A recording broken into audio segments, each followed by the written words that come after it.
चलिए, so will talk about potential energy.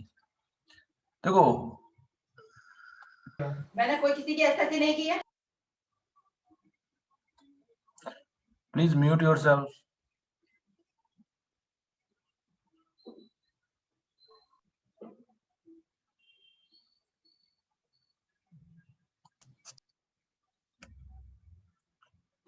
Potential energy. अच्छा, एक एक्सपेरिमेंट करते हैं। Let's do an experiment. क्या एक्सपेरिमेंट है? एक्सपेरिमेंट सिंपल सा है। एक स्प्रिंग है और एक ब्लॉक है। स्प्रिंग अपनी नेचुरल लेंथ पे है, ये अपनी नेचुरल लेंथ पे स्प्रिंग है, ठीक है, और ये ब्लॉक है एम मास का। ओके, तो अब हम क्या करते हैं, इस ब्लॉक को आगे फोर्स लगा के थोड़ा सा धकेलते हैं, थोड़ा सा कंप्रेस करते हैं, तो क्या होगा? स्प्रिंग में डिफॉर्मेशन होगा। इस ब्लॉक को मैं यहां से लेकर के यहां तक लेके आ गया, मान लो एक्स डिस्प्लेसमेंट, मैंने इसको डिस्प्लेस कर दिया, तो स्प्रिंग में डिफॉर्मेशन आया, स्प्रिंग में स्ट्रेसेस जनरेट हुई। यू कैन से सर, स्प्रिंग में डिफॉर्मेशन हुआ, स्प्रिंग डिफॉर्म हुई और स्प्रिंग में स्ट्रेस जनरेट होगी, और उस स्ट्रेस जनरेशन के कारण स्प्रिंग में एक एनर्जी क्रिएट हो जाएगी, ठीक है, एनर्जी स्टोर हो जाएगी, एनर्जी स्टोर। दिस एनर्जी का नाम हम पोटेंशियल एनर्जी दे देते हैं, पर बेसिकली वो energy due to deformation, stress generation के कारण। तो स्प्रिंग में कितनी एनर्जी स्टोर हो जाती है आपको पता होगा, कितनी एनर्जी, या ऐसे कहो कि हमने जो वर्क किया, बेसिकली हमने जो एक्सटर्नल, जिसने इसको धक्का दिया, मान लो किसी आदमी ने धक्का दिया इसको, इस आदमी ने इसको धक्का दिया और यहां तक पहुंचा दिया, तो इस आदमी ने धक्का दिया, तो ये work done by the man, work done by man कितना होगा? तो मैन ने फोर्स लगाया होगा इस तरफ, एफ फोर्स। अच्छा, स्प्रिंग भी इस तरफ फोर्स लगा रही होगी, कितना फोर्स लगा रही होगी? स्प्रिंग में अगर एक्स डिफॉर्मेशन आया है तो स्प्रिंग के एक्स फोर्स लगा रही होगी। पर अगर ये ब्लॉक यहाँ पे इसकी वेलोसिटी 0 है, तो हम कह सकते हैं के एक्स एफ के बराबर है, तो एफ इज इक्वल टू के एक्स हम बोल सकते हैं। एक्चुअली हुआ ये, आदमी ने इसको धक्का लगाया, the man has pushed this particular block, पर धीरे धीरे धीरे धीरे स्लोली स्लोली स्लोली पुश करता करता यहाँ पे लाया है, मतलब हर इंस्टेंट पे ये इक्विलिब्रियम में था, ऐसा हम मान सकते हैं। At every instant this block is at equilibrium, ये ब्लॉक हर इंस्टेंट पे इक्विलिब्रियम में था, तो इस इंस्टेंट पे भी इक्विलिब्रियम में होगा, तो एफ जो आदमी लगा रहा है वो के एक्स के बराबर होगा, ठीक है, हर इंस्टेंट पे। हाँ बोलो सर, इक्विलिब्रियम वाला समझाओ ना, कांस्टेंट, हर एक कांस्टेंट पे। देखो ऐसा होगा, सी मान लो ये स्प्रिंग है, इसकी लंबाई है मान लो 5 मीटर, और यहाँ ब्लॉक है। अभी अगर आदमी इसको 1 मीटर खिसका देता है आगे, मान लो 1 मीटर इस ब्लॉक को खिसका दिया, तो स्प्रिंग कितना फोर्स लगाएगी इस तरफ? kx, मतलब अगर 1 मीटर खिसक गया तो k इंटू 1, यस है ना, यस सर, क्योंकि 1 मीटर कंप्रेशन हुआ, तो आदमी इस इंस्टेंट पे कितना फोर्स लगा रहा होगा? तो इस इंस्टेंट पे जो आदमी फोर्स लगा रहा होगा वो k into 1, which is nothing but k के बराबर लगा रहा होगा। चलिए, आदमी ने अगर इसको 2 मीटर खिसका दिया,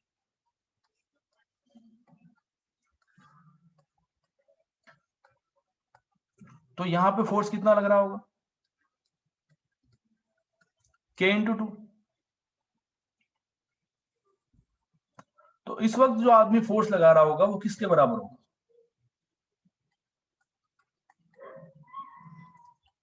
k इंटू 2 के बराबर। मतलब हर इंस्टेंट पे हम ऐसा मान रहे हैं कि स्प्रिंग जितना फोर्स लगा रही है उतना ही आदमी फोर्स लगा रहा है, तो इक्विलिब्रियम मेंटेन मान रहे हैं हम। नेट फोर्स 0 है इस ब्लॉक पे eight each and every instant. बोलो, ये बात क्लियर है? Yes sir. तो हम ये मान के चल रहे हैं कि हर इंस्टेंट ये आदमी जितना खिसका रहा है, स्प्रिंग तो उसी प्रोपोर्शनल में फोर्स लगाती जाएगी। मान लो अगर आदमी ने 1.5 मीटर खिसकाया, तो स्प्रिंग फोर्स लगाएगी k इंटू 1.5, तो आदमी भी उस वक्त उतना ही फोर्स लगा रहा है, ये हम मान के चल रहे हैं। तो हर इंस्टेंट पे ये स्प्रिंग जितना फोर्स लगा रही है इस ब्लॉक पे और आदमी जितना फोर्स लगा रहा है वो दोनों बराबर हैं, तो इक्विलिब्रियम हम मेंटेन मान के चल रहे हैं। We are considering equilibrium at each and every moment. तो तभी पॉसिबल है जब आदमी तब उतना ही फोर्स लगाए जितना स्प्रिंग लगा रही है।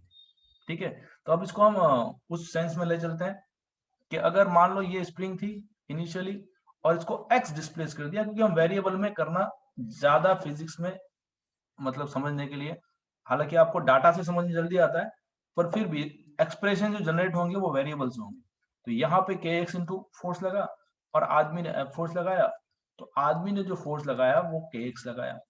अच्छा, आदमी ने वर्क डन कितना किया, what will be the work done by the man, निकाल सकते हो क्या? Work done by man on spring on block, block पे कितना वर्क किया। तो आप अगर इसको निकालोगे ना तो इसको कैसे निकालोगे, क्योंकि के एक्स फोर्स जो है वो वेरिएबल फोर्स है, एक्स डिस्प्लेसमेंट है, तो फोर्स और डिस्प्लेसमेंट दोनों एक ही डायरेक्शन में हो रहे हैं, तो वर्क डन क्या होगा, पॉजिटिव के नेगेटिव?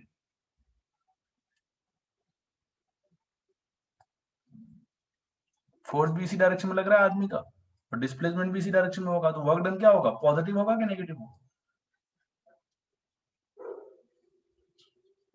पॉजिटिव। कितना होगा तो निकालना पड़ेगा, कितना वर्क डन करेगा आदमी इस ब्लॉक को मूव करने के लिए, ये पता है आपको? हाफ के एक्स स्क्वायर, ये पता है कि नहीं पता है? ऐसा एक्सप्रेशन पढ़ा है हाफ के एक्स स्क्वायर? बोलो कैसे आया ये? Yes sir. ये कैसे आया, कैसे आया ये पता है? यस और नो?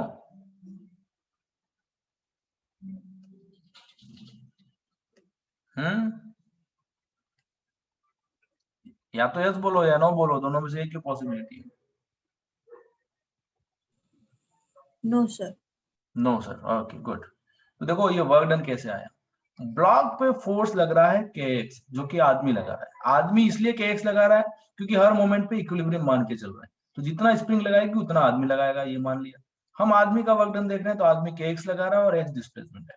तो देखो ये एक्स बदलता जाएगा तो ये के एक्स बदलता जाएगा, फोर्स बदलता जाएगा। तो इसका मतलब ये फोर्स कैसा है, कांस्टेंट है कि वेरिएबल है? वेरिएबल। वेरिएबल फोर्स है। अगर ये फोर्स वेरिएबल है तो वेरिएबल फोर्स का वर्क डन कैसे निकलता है, W is equal to integration F D X, ऐसे निकलता है कि नहीं निकलता है? Yes sir. तो इंटीग्रेशन करो, f की जगह के एक्स रखो और dx रखो। अच्छा, इसमें से k बाहर आ जाएगा, इंटीग्रेशन x dx, कहां से कहां तक, तो 0 था x और x तक, तो ये आ जाएगा k x dx का इंटीग्रेशन क्या होगा बेटा, X square by 2, 0 to x, तो ये कितना आ गया, हाफ के एक्स स्क्वायर आ गया कि नहीं आ गया? Yes sir. तो इस तरह से ये हाफ के एक्स स्क्वायर निकल के आ जाएगा, work done by man on the block is half के एक्स स्क्वायर।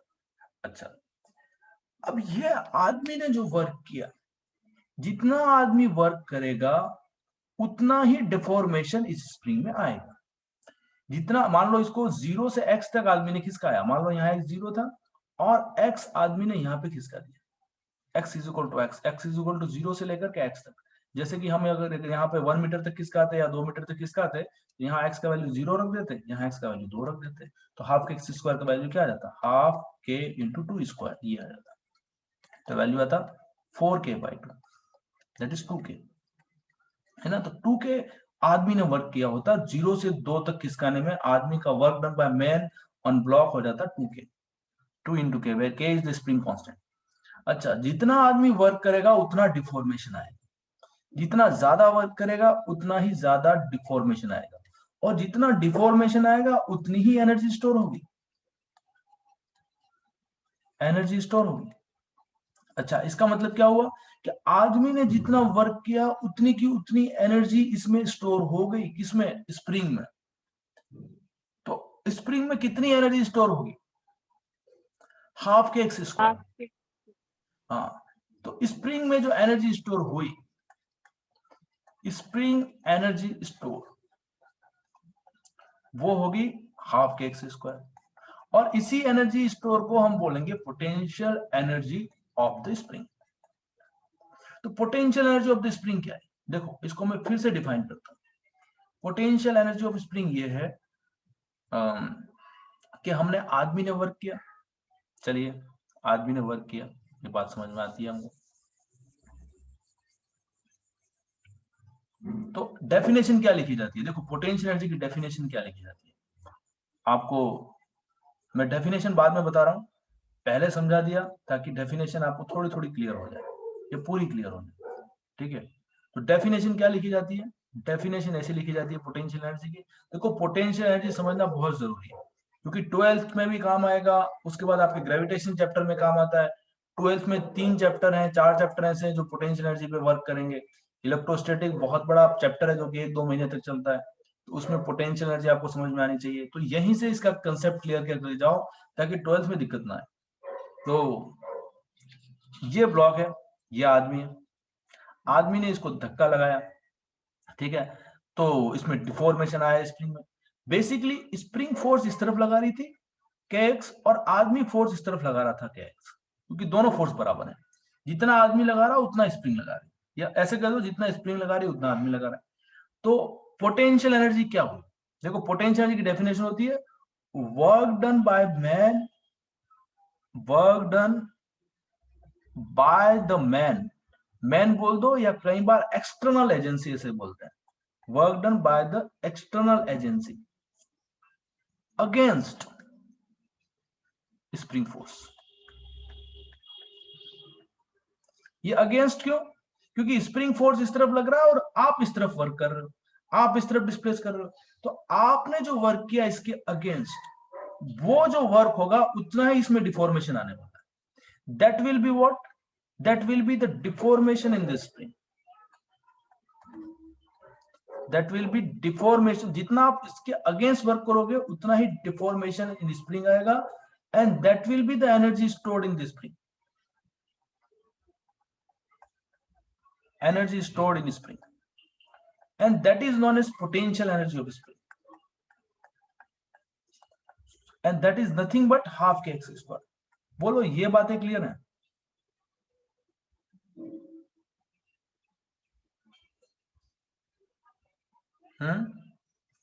Yes, sir. चलिए अभी क्या होगा? पोटेंशियल एनर्जी की खासियत है, पोटेंशियल एनर्जी की क्या खासियत है? जैसे ही आदमी फोर्स लगाना छोड़ देगा, पोटेंशियल एनर्जी पूरी की पूरी वापस रिकवर हो जाती है। देखो पोटेंशियल एनर्जी की मैं खासियत बता रहा हूं, पोटेंशियल एनर्जी होती है वो रिकवरेबल होती है, रिकवरेबल मतलब पोटेंशियल एनर्जी वापस रिकवर की जा सकती है in some other form, in some other form of energies.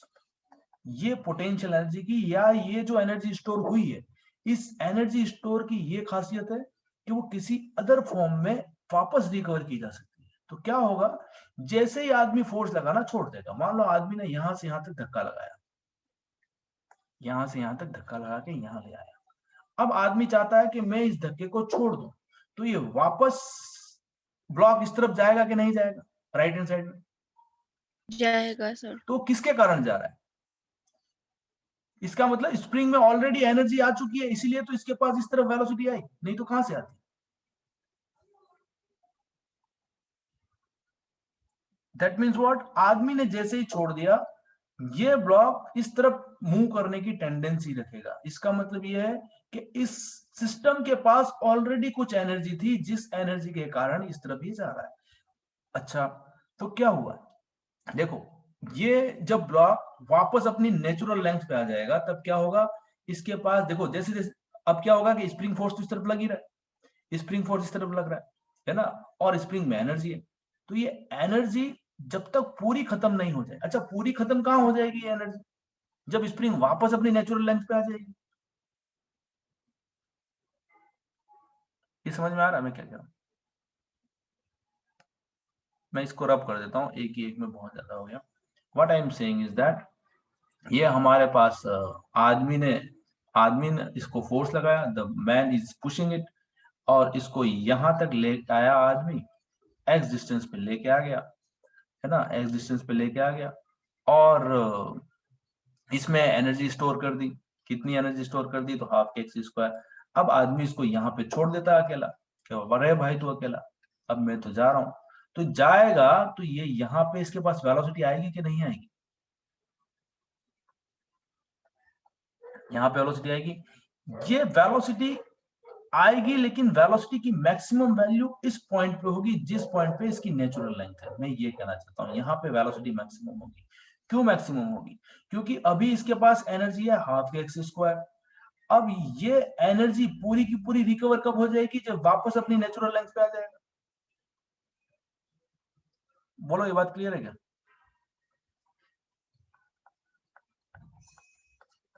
ये नेचुरल लेंथ, यस और नो? समझ में आया सर? नहीं आया? सर आया। अच्छा, मैं कह रहा हूं देखो, मान लो इसके पास अभी एनर्जी है 10 जूल, और जैसे ही मैंने छोड़ दिया इसके पास वेलोसिटी आई, तो वेलोसिटी कितनी आएगी? मान लो 1 मीटर पर सेकंड आई, पर अभी 10 जूल की एनर्जी है और ये 1 मीटर पर सेकंड है। जैसे जैसे आगे जाएगा वैसे वैसे यहाँ पे वापस एनर्जी कहाँ चली जाने वाली? यहाँ एनर्जी वापस जीरो हो जाएगी। यू का वैल्यू कितना हो जाएगा? वापस जीरो हो जाएगा। हो जाएगा कि नहीं हो जाएगा? Yes sir. तो यू जीरो हो गया तो वो कहाँ चला गया? इसका मतलब वो काइनेटिक एनर्जी में चला गया। तो इसका मतलब यहाँ पे पूरी अगर पोटेंशियल एनर्जी जीरो हो जाती है, मतलब यहाँ पे काइनेटिक एनर्जी मैक्सिमम होगी। काइनेटिक एनर्जी मैक्सिमम कहाँ होगी? क्वेश्चन ये आता है एग्जाम में। काइनेटिक एनर्जी मैक्सिमम वहां पे होगी जहां पे उसकी नेचुरल लेंथ होगी। इस वाले क्वेश्चन में जहां पे उसकी नेचुरल लेंथ होगी, मतलब ये वाले जो नेचुरल लेंथ है, क्योंकि वहां पे पोटेंशियल एनर्जी जीरो हो चुकी है। Potential energy of the system is zero at natural length. Natural length पे जीरो हो गई है और हम कहते हैं कि पोटेंशियल एनर्जी रिकवरेबल है, तो वो कहां चली गई? वो किसमें चली गई? काइनेटिक एनर्जी में। काइनेटिक एनर्जी उस में। वक्त काइनेटिक एनर्जी मैक्सिमम होगी। Kinetic energy maximum will also be at natural length, will also be at natural length of the spring। बोलो, ये बातें क्लियर है?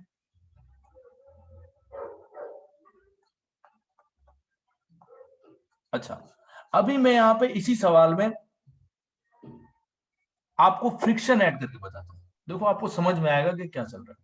तो हमने सबसे पहली बात तो ये पढ़ी कि आदमी ने जितना वर्क किया उतनी एनर्जी स्टोर हुई, और वो एनर्जी वापस रिकवरेबल फॉर्म में काइनेटिक एनर्जी में कन्वर्ट हो रही है। तो हाफ एम वी स्क्वायर में कन्वर्ट हो रही है, और वो हाफ एम वी स्क्वायर यहाँ पे मैक्सिमम होगा।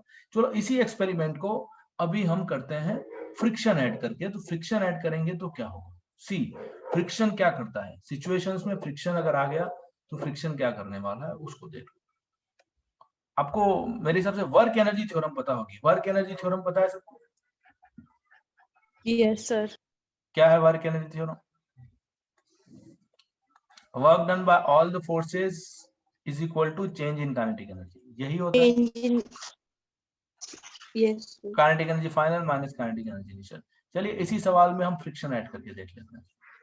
मान लो इस सरफेस पे अगर फ्रिक्शन भी होता, यहाँ पे फ्रिक्शन होता इस सरफेस पे, और आदमी इस ब्लॉक को ऐसे धक्का लगा रहा है, the man is pushing this block here, और आदमी इसको धक्का लगा करके यहां तक लेके आ गया, एक्स डिस्टेंस पे यहाँ पे लेके आ गया।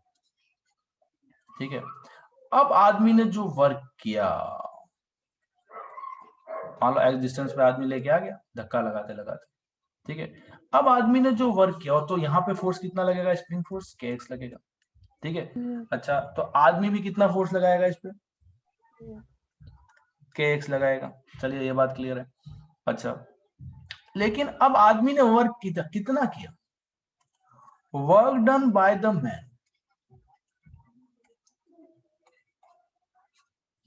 कितना वर्क हुआ आदमी के द्वारा? मान लो मास ऑफ यहाँ पे एम मास है और कोएफिशिएंट ऑफ फ्रिक्शन म्यू है, म्यू कोएफिशिएंट ऑफ फ्रिक्शन।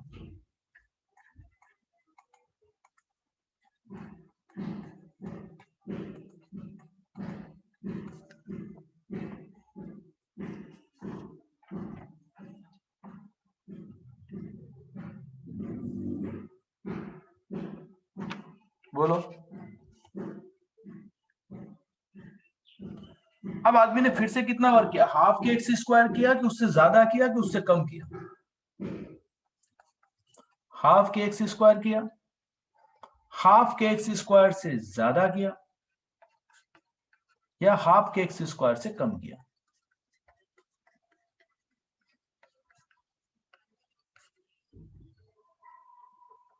क्या आंसर?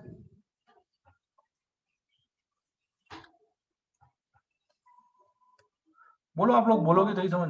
हाँ, लग रहा है। ज्यादा किया। तो यस, उसने हाफ के एक्स स्क्वायर से ज्यादा वर्क किया, क्योंकि अब जो वर्क कर रहा है वो ब्लॉक को डिस्प्लेस तो कर ही रहा है, लेकिन फ्रिक्शन के अगेंस्ट भी तो काम कर रहा है वो।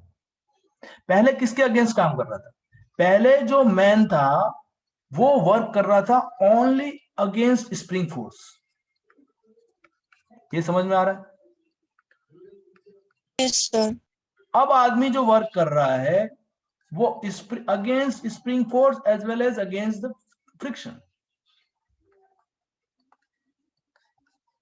तो सर उससे कम नहीं होगा हाफ के एक्स स्क्वायर से?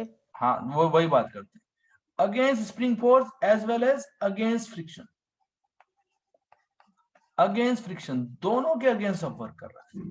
तो क्या होगा, अगर हम वर्क एनर्जी थ्योरम लगाते हैं इस ब्लॉक पे,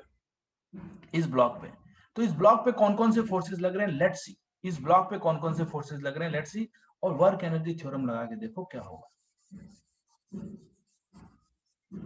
देखो, वर्क एनर्जी थ्योरम अगर मैं इस ब्लॉक पे लगा दूं तो मुझे लगता है कि यहाँ पे kx लग रहा है।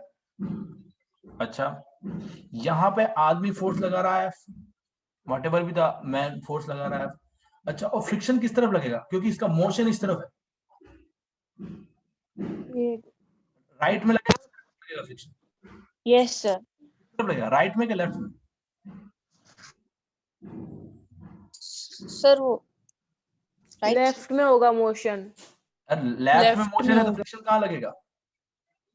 ऑपोजिट साइड उसके। अपोजिट राइट में, साइड लगेगा फ्रिक्शन। राइट साइड ना? Yes sir. राइट साइड में कौन सा Yes, फ्रिक्शन, sir. काइनेटिक के static?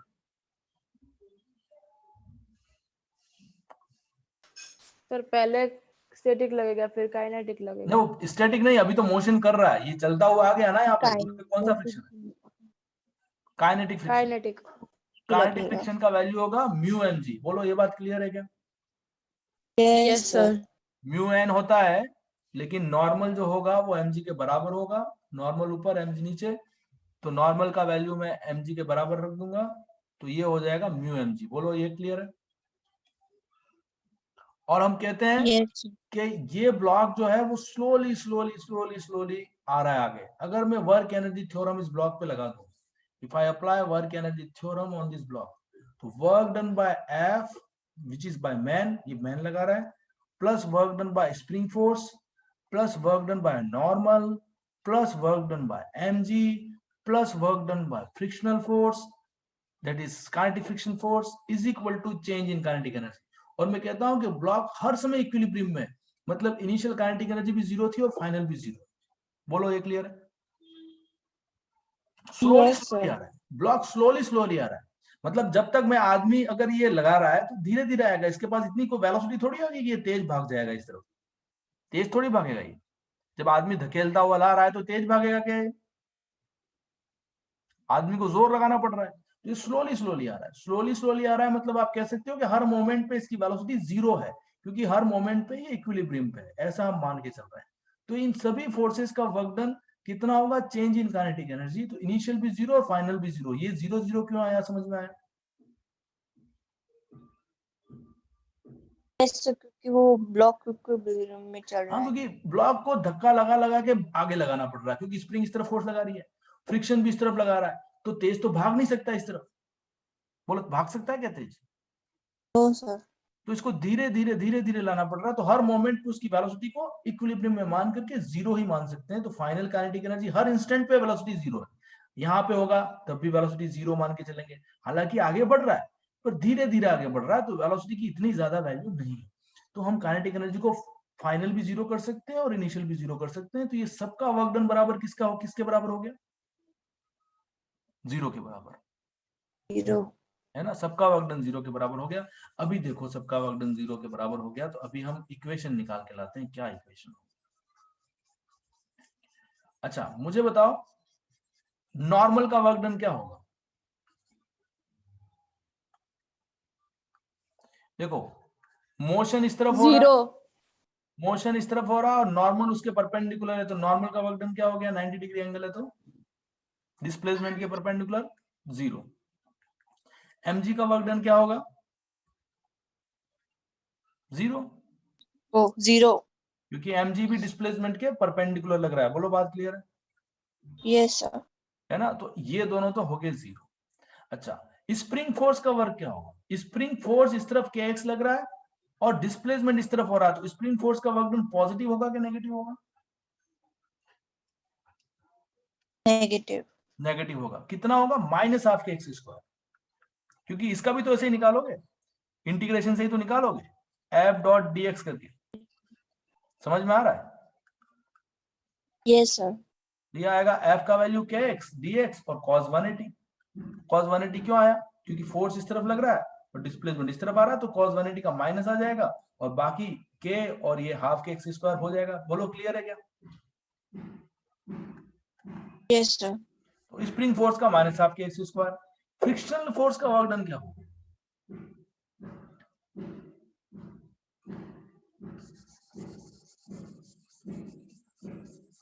What will be the work done of frictional force? देखो फ्रिक्शनल फोर्स का वर्क डन ऐसा होगा, फ्रिक्शन लग रहा है इस तरफ μmg और ये वैल्यू कांस्टेंट है ना μmg, और x इस तरफ है, तो इसका वर्क भी पॉजिटिव होगा कि नेगेटिव होगा?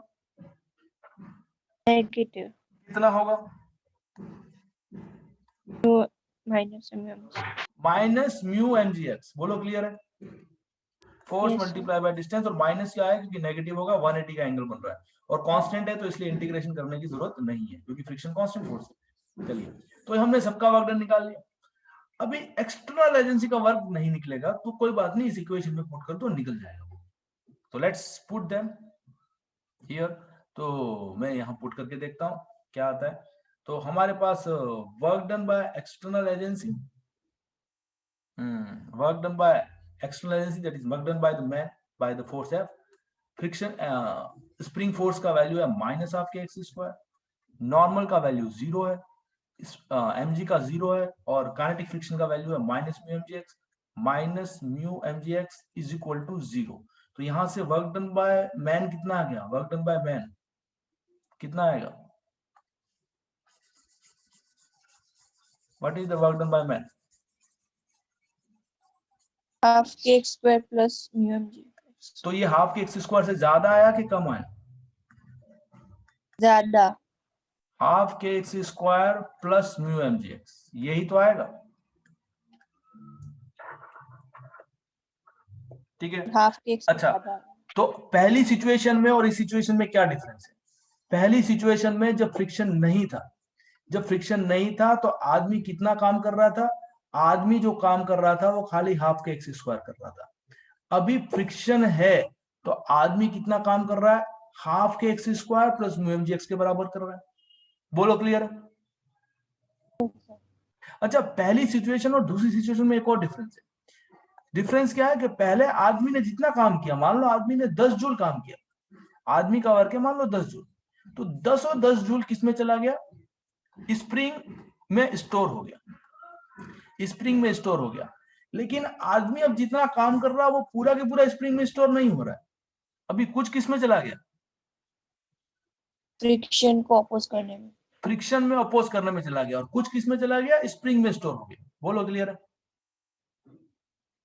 Yes sir. जब फ्रिक्शन होगा तो some part will be stored, some part of man's work, or you can say external agency, some part of external agency will be stored in spring।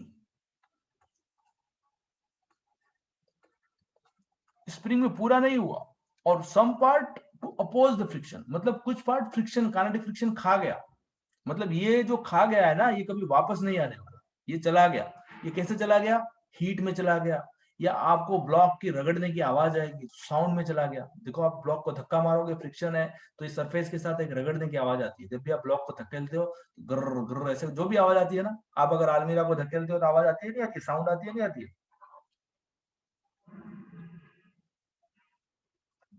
हाँ, घर में table chair अगर आप खींचते हो तो आवाज आती है नहीं आती है जमीन के साथ? Yes, sir. Yes, sir. तो वो फ्रिक्शन एनर्जी खा गया एज ए साउंड और एज ए हीट। तो ये पार्ट है, ये लॉस्ट हो गया, lost in friction as a sound और हीट। हीट और साउंड की फॉर्म में ये जो पार्ट है वो खत्म, चला गया।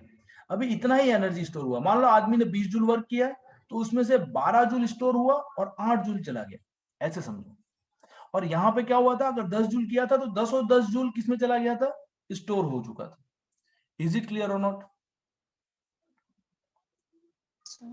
Yes, sir. चलिए, अभी ये एक तो सिचुएशन आई, अब हम रिकवर करेंगे। क्या ये 12 जूल हम वापस रिकवर कर पाएंगे? यहाँ पे क्या हुआ था, 10 जूल एनर्जी आई थी तो 10 और 10 जूल वापस रिकवर भी हो गई थी। 10 जूल वापस रिकवर हो गई थी जब फ्रिक्शन नहीं था, रिकवरेबल था। अब क्या हम 12 जूल को वापस रिकवर कर पाएंगे? लेट्स सी, उसको भी देख लो। तो क्या 12 जूल को वापस रिकवर कर पाते हैं? चलिए ठीक है, देखते हैं। तो अब आदमी क्या करता है, उसको अपनी पोजीशन पे ला करके छोड़ देता है। तो हम 12/8 का आंकड़ा याद रखना हम, और ये हाफ के x square plus mu M G X, इसको भी याद रखना। तो हम अगली पे ले जाते हैं। तो अब आदमी पहले यहां था, इसको धक्का दे रहा था, और इस आदमी ने इसको धक्का दे करके यहाँ पे ले आया एग्जिस्टेंस पे, ठीक है, यहां से यहाँ पे एग्जिस्टेंस पे ले आया। आदमी ने वर्क किया कितना, आदमी का वर्क है हाफ के x square plus mu M G X. और हमने उसको कहा कि आदमी ने अगर 20 जूल वर्क किया है तो 12 जूल स्प्रिंग में स्टोर हुआ और 8 जूल फ्रिक्शन खा गया, जो कि हीट और साउंड में डिसिपेट हो गया। अब आदमी यहाँ पे छोड़ देता है। अगर आदमी यहाँ पे छोड़ देगा तो अब क्या होगा, ये ब्लॉक आगे की तरफ मूव करेगा। क्यों मूव करेगा? क्योंकि स्प्रिंग में स्टोर एनर्जी है 12 जूल की। बोलो, ये बात क्लियर है? Yes, sir. स्प्रिंग में 12 जूल स्टोर एनर्जी है। तो अब ये जो 12 जूल होगी ना, वो अब रिकवर होना चाहती है। अब 20 जूल रिकवर होना नहीं चाहती, अब रिकवर कौन चाहता है? 12 जूल। तो 12 जूल किस में रिकवर होना चाहता है? काइनेटिक एनर्जी में रिकवर होना चाहता है। क्यों? क्योंकि ब्लॉक के पास वेलोसिटी आ गई, काइनेटिक एनर्जी में रिकवर होना चाहता है। लेकिन क्या ये पूरा के पूरा 12 जूल वापस काइनेटिक एनर्जी में रिकवर हो पाएगा? No, sir. नहीं होगा। अब 12 जूल भी वापस काइनेटिक एनर्जी में, क्योंकि फिर फ्रिक्शन है, जाते वक्त भी फ्रिक्शन है। फ्रिक्शन आते वक्त तो था ही था, आते वक्त तो उसने काम बिगाड़ ही दिया, जाते वक्त फिर आ रहा है। तो जाते वक्त क्या होगा, क्योंकि इसका मोशन इस तरफ है, तो मान लो फ्रिक्शन कहाँ लगेगा, पीछे के राइट के लेफ्ट? लेफ्ट डायरेक्शन में, Left. Mu M G X, ठीक है, म्यू एम जी लगेगा। और डिस्प्लेसमेंट मान लो एक्स हो रहा है इस तरफ, ठीक है। तो अब इस पे कौन कौन से फोर्सेस लग रहे हैं, और स्प्रिंग फोर्स के एक्स लग रहा है। आदमी ने तो फोर्स हटा दिया अपना, एक्सटर्नल आदमी ने तो हटा दिया, तो आदमी का तो गिनेंगे नहीं। तो अब इस पे जो फोर्स, और एक नॉर्मल लग रहा है और एक एमजी लग रहा है, ठीक है, एमजी लग रहा है, ठीक है। तो किसी भी इंस्टेंट पे अगर इसका फिर से अगर वर्क एनर्जी थ्योरम लगाई जाए, work done by spring force plus work done by friction plus work done by normal plus work done by mg is equal to change in kinetic energy. Kinetic energy क्यों? क्योंकि पहले 0 थी, अब v हो गई, तो हाफ mv स्क्वायर, ये जो भी है, या काइनेटिक एनर्जी को, फाइनल काइनेटिक एनर्जी को मैं k बोल देता हूँ, और इनिशियल 0 थी तो 0 हो जाएगी। तो बताओ स्प्रिंग का वर्क क्या होगा, पॉजिटिव के नेगेटिव? Positive. क्योंकि स्प्रिंग तो जिस तरफ फोर्स लगा रही है उसी तरफ मूवमेंट है, तो स्प्रिंग का फोर्स पॉजिटिव होगा। तो स्प्रिंग का फोर्स हो गया हाफ के एक्स स्क्वायर। अच्छा, फ्रिक्शन का वर्क नेगेटिव होगा क्या पॉजिटिव होगा? Negative. नेगेटिव। कितना होगा? Minus mu mg. Minus mu M G X. Normal का फ्लक्स पॉजिटिव के नेगेटिव? 0 होगा वो तो। सर वो परपेंडिकुलर में है तो कुछ काम ही नहीं कर सकता। हाँ, जीरो होगा और mg का भी जीरो होगा, yes sir. Is equal to K. तो काइनेटिक एनर्जी कितनी आई, हाफ के x square minus mu M G X. बोलो क्लियर है? Yes sir. तो अब मान लो इसके पास 12 जूल हाफ के एक्स स्क्वायर थी और 8 जूल वापस फ्रिक्शन, क्योंकि म्यू एम जी एक्स का वैल्यू हमने 8 जूल कह दिया है, तो 8 जूल वापस फ्रिक्शन खा गया। तो अब कितनी काइनेटिक एनर्जी बची खाली,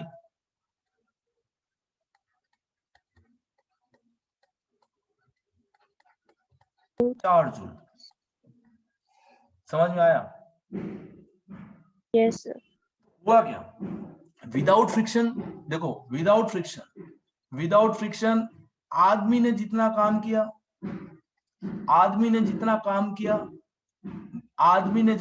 किया, मेंस वर्क जो था वो पूरा के पूरा स्प्रिंग में स्टोर हुआ, ठीक है। और स्प्रिंग में जितना स्टोर हुआ उतना ही काइनेटिक एनर्जी में रिकवर हुआ।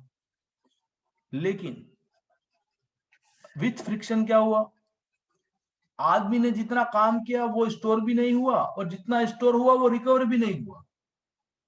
बोलो ये बात क्लियर है? Yes sir.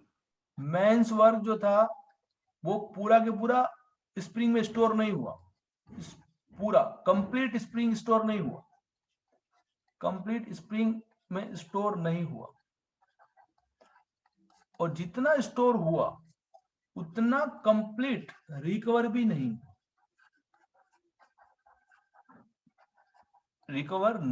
हुआ। तो देखो हम क्या कह सकते हैं यहाँ पे, देखो हम ये कह सकते हैं कि आदमी ने जितना वर्क किया बेसिकली वही हमेशा स्प्रिंग में स्टोर हो ऐसा जरूरी नहीं है। जब फ्रिक्शन जैसे आ जाती हैं चीजें, तो देखो तो वो क्या करती हैं, एनर्जी के साथ छेड़छाड़ करती हैं। Friction is what you can say is that is some kind of disturbance create कर रहा है इन द एनर्जी कंजर्वेशन, ठीक है।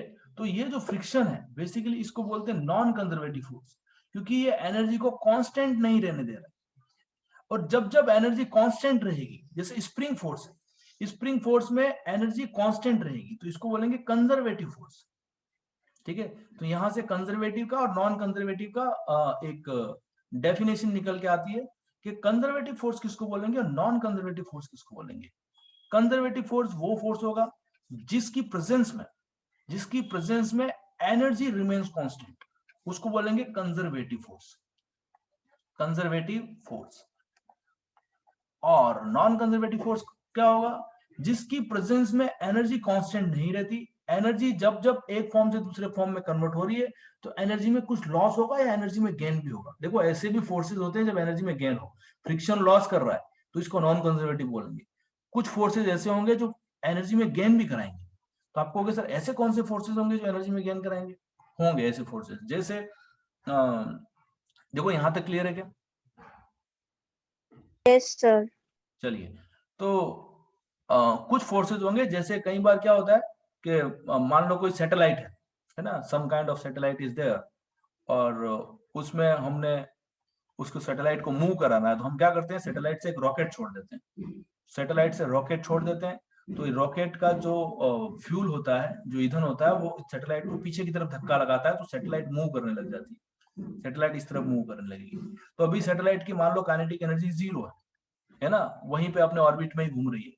लेकिन जब इस तरफ मूव करेगी तो it will gain some kinetic energy, ठीक है। तो अभी सैटेलाइट में काइनेटिक एनर्जी 0 थी, लेकिन इसने गेन कर ली काइनेटिक एनर्जी, मतलब काइनेटिक एनर्जी में गेन हुआ। देखो फ्रिक्शन क्या कर रहा था, friction was cause of lost in kinetic energy, cause of loss of kinetic energy, or you can say any form of recoverable energy, loss of potential energy, क्योंकि kinetic energy में भी loss किया और potential energy में भी loss किया, potential energy में दोनों में लॉस किया। लेकिन कुछ ऐसे फोर्सेज हैं, जैसे ये वाला रॉकेट का ये जो फोर्स है, उसमें क्या होगा कि यहाँ काइनेटिक एनर्जी में गेन हुआ, तो ये जो फोर्स लग रहा है रॉकेट का, जो ईंधन या फ्यूल बर्न होकर के जो धक्का लगा रहा है इसको, ये भी नॉन कंजर्वेटिव फोर्स है, burned gases out of rocket. तो नॉन कंजर्वेटिव फोर्स कौन से? बर्न्ड गैसेस, जो जली हुई गैसेस है। ये छोटे छोटे एग्जाम्पल आपको पूछा जा सकता है ऑब्जेक्टिव में कि burned gases out of rocket are what kind of forces, conservative, non conservative, anything else. तो नॉन कंजर्वेटिव फोर्स आएगा, burned ejected gases out of rocket, ये भी नॉन कंजर्वेटिव फोर्स होगा। ठीक है, नॉन कंजर्वेटिव फोर्स होगा। तो अभी कंजर्वेटिव नॉन कंजर्वेटिव का कंसेप्ट हम पढ़ रहे हैं, तो चलिए इसी को आगे बढ़ते हैं। कितना टाइम हुआ? खैर आज की क्लास का टाइम होने वाला है, पर आज जो मैंने एक्सपेरिमेंट बताया वो क्लियर हुआ आपको? अगली क्लास में जैसे कल यस सर। कल हम वही पढ़ने वाले हैं, कंजर्वेटिव फोर्सेस क्या होते हैं और नॉन कंजर्वेटिव फोर्सेस क्या होते हैं। बताओ, आपने डेफिनेशन पढ़ी होगी, बताओ कंजर्वेटिव फोर्सेस क्या होते हैं, नॉन कंजर्वेटिव फोर्सेस क्या होते हैं? कंजर्वेटिव फोर्स होते हैं जिसकी एनर्जी हम कंजर्व कर सकते क्या हैं। क्या आवाज नहीं आ रही? सर कंजर्वेटिव फोर्स वो होते हैं जिनका क्लोज्ड पाथ के अंदर वर्क डन 0 होता है। हाँ, ये ऐसी डेफिनेशन बोल दी जो ना तो आपको समझ में आई होगी ना मुझे समझ में आ रही है। हालांकि ये डेफिनेशन है, सही बात है, लेकिन कुछ ऐसा बोलो जो समझ में आए।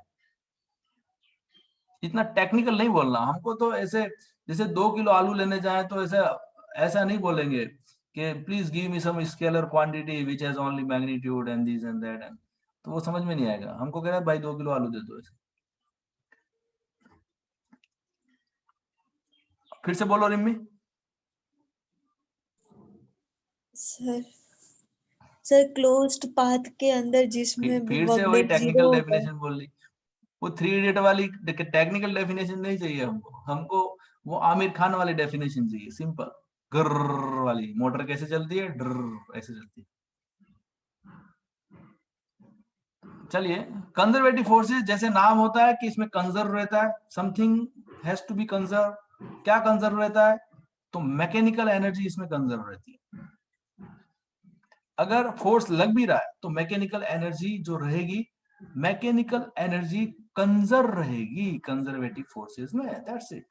और नॉन कंजर्वेटिव फोर्सेस में मैकेनिकल एनर्जी कंजर्व नहीं रहेगी। क्लोज लूप वाला और ये और वो बाद में पढ़ेंगे।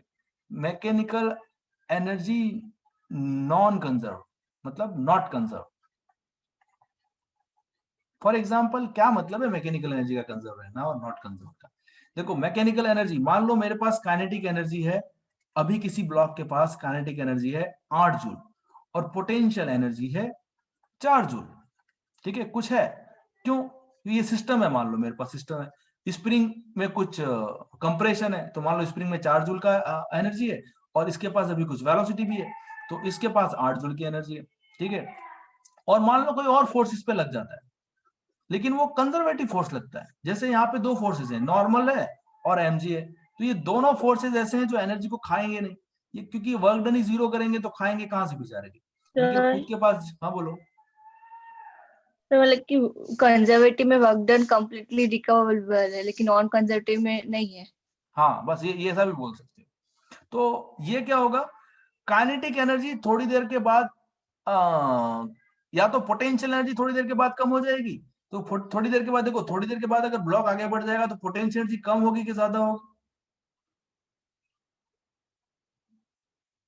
कम होगी। स्प्रिंग में कंप्रेशन कम होता जा रहा है, कंप्रेशन कम होता जा रहा है तो पोटेंशियल एनर्जी कम होती जाएगी। तो मान लो थोड़ी देर के बाद पोटेंशियल एनर्जी 2 जूल हो गई, तो काइनेटिक एनर्जी कितनी हो जाएगी? कितनी हो जाएगी? 10 जूल। नेट 12 रहने वाला है। नेट इन दोनों का 12 रहेगा किसी भी इंस्टेंट पे, एट एनी इंस्टेंट। समझ में आ रहा है? Yes sir. इसका मतलब कंजर्व मैकेनिकल एनर्जी का मतलब है कोई एनर्जी कंजर्व होना, मतलब नेट कांस्टेंट रहना है, पर काइनेटिक पोटेंशियल में कन्वर्ट हो सकती है और पोटेंशियल काइनेटिक में कन्वर्ट हो सकती है। जैसे यहां से देखो, तो पोटेंशियल काइनेटिक में कन्वर्ट हो गई, वैसे ही काइनेटिक भी पोटेंशियल में कन्वर्ट हो सकती है। तो खाली इन दोनों का आपस में कन्वर्जन चलेगा। अगर कंजर्वेटिव फोर्स होगा तो खाली काइनेटिक का पोटेंशियल में कन्वर्जन होगा और पोटेंशियल का काइनेटिक में कन्वर्जन होगा। दैट्स इट, ऐसा ही चलने वाला है और कुछ नहीं होने वाला। इनमें कोई एक्स्ट्रा एनर्जी नहीं आने वाली कहीं से। पर अगर नॉन कंजर्वेटिव फोर्स होगा तो एक्स्ट्रा जा भी सकती है। मान लो 12 जूल है तो 12 में से 2 जा भी सकता है और 12 में से 2 आ भी सकता है। तो ये 10 जूल भी हो सकती है और 14 जूल भी हो सकती है। मतलब अगर या तो एक्स्ट्रा लॉस हो जाए या एक्स्ट्रा गेन हो जाए, दोनों ही केसेस कौन से फोर्सेस के कारण होंगे? नॉन कंजर्वेटिव फोर्सेस के कारण होंगे। बोलो ये क्लियर है क्या? Yes sir. तो चलिए इसके आगे हम आपकी जो लूप वाली डेफिनेशन है उसको हम अगली क्लास में या कल की क्लास में पूरा करेंगे कि क्या मतलब है work done in A close loop is zero and work done in A close loop is not zero. Thank you very much for attending the session. कल मिलते हैं।